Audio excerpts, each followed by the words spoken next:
Tâche d'évaluation sommative 4.3, vous allez présenter un autre aspect à votre jeu ou à votre jouet, les aspects de l'intelligence. Alors, quand vous allez faire les sous-questions, bien important d'aller voir chacune des sous-questions, comme d'habitude. La première, on parle des intelligences. J'ai inclus beaucoup de suggestions de ressources autres que ceux qui étaient là. Par exemple, les intelligences multiples. OK, tous ceux-là. Et ensuite, les intelligences multiples de Howard Gardner. Les styles d'apprentissage, est-ce que c'est virtuel, auditif, kinesthésique? Votre mémoire, elle apprend de différents styles d'apprentissage. Alors, ça, c'est la sous-question 3.1, 4.3.1, 4.3.2.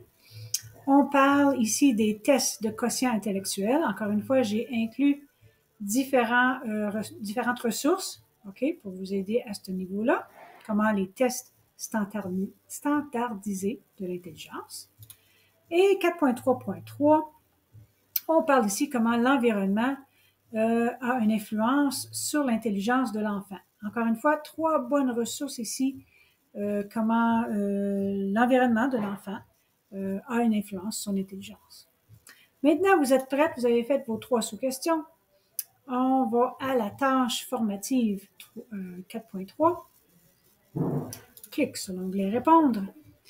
Et maintenant, vous allez devoir ajouter ces éléments-là à votre jeu ou jouet que vous avez commencé à la tâche 4.1, 4.2. Consulte les aspects de l'intelligence suivants dans les ressources suggérées du cours. Donc, c'est ça que je viens de faire avec vous.